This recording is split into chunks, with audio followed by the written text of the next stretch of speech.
Hi, this is Katie Cordes. I'm going to be talking for a few moments about my website for my summer 2024 class, ELRC 4507. Here is the home page where I welcome my audience, which is my campus, Charles Burke Elementary School. This website is designed for anyone on campus, faculty, staff, and students who need help with their device or just would like to learn more about using technology in the educational setting. You have my blog down here and contact information for me and the last date that I revised.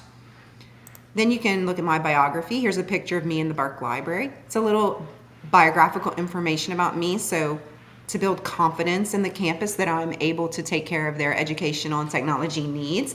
I have a master's degree from the University of New Orleans, and it's in curriculum and instruction, and it's how I became a certified librarian. I transitioned from 8th grade ELA to the school library and basically have been a school librarian since.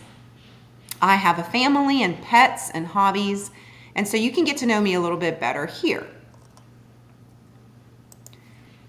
This semester, we learned a lot about curating resources, which is something that's so important because there is a vast amount of information out there on trends in education, and you kind of have to weed through the good and the bad.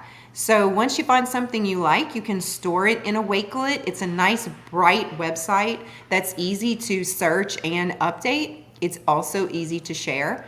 So I have some of my classmates' Wakelets here as resources and different things that are in my curriculum in the library, like digital citizenship, and then things that my colleagues are studying, which is gifted ELA, which I can make connections with in the library, definitely. So it's a good way to collaborate and share resources here.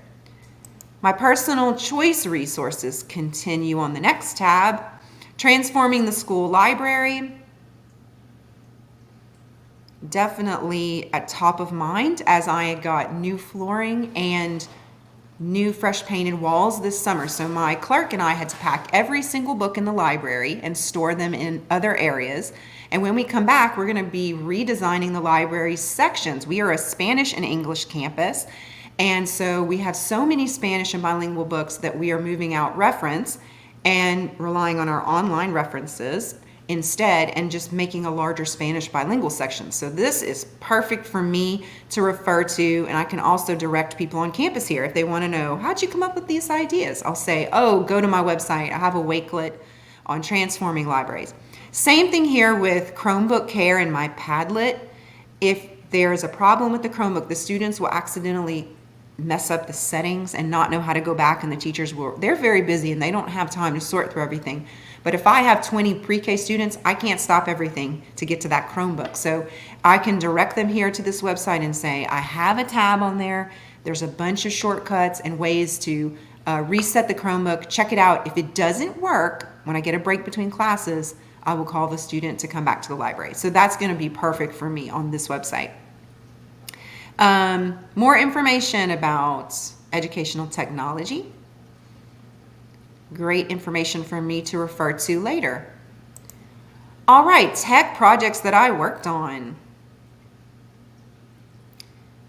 My personal learning network and environment.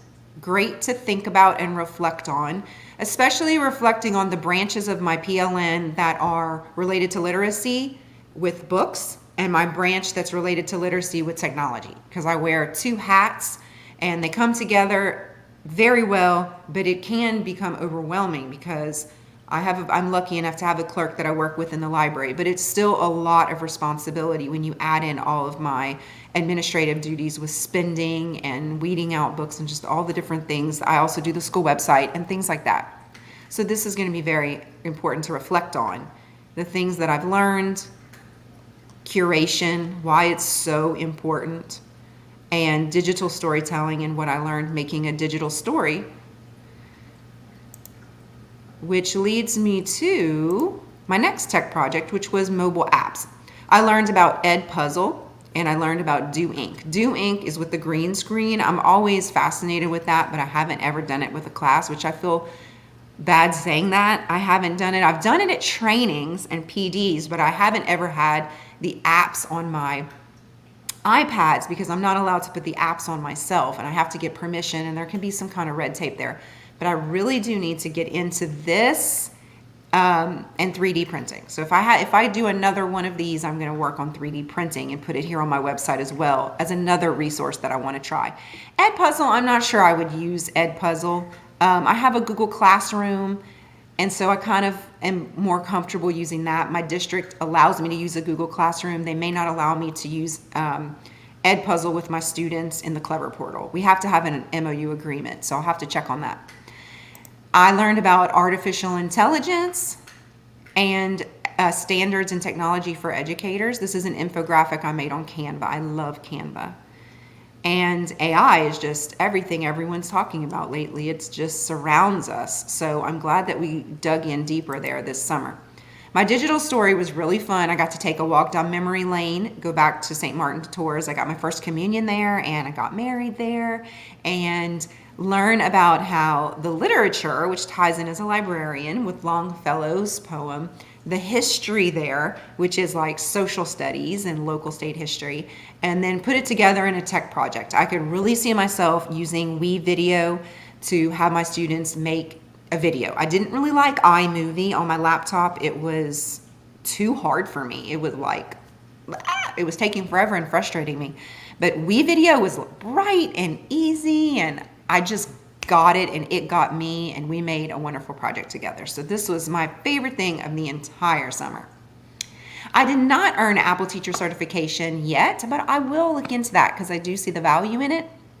And I really enjoyed the class. It's going to be my final class to become a certified educational technology facilitator in the state of Louisiana, which will broaden my horizons, and it was just so fun to learn. I love being a student. If university classes were free, I would never stop. So thank you so much for the opportunity to learn and grow and reflect this summer and curate resources. I really learned a lot and enjoyed the process.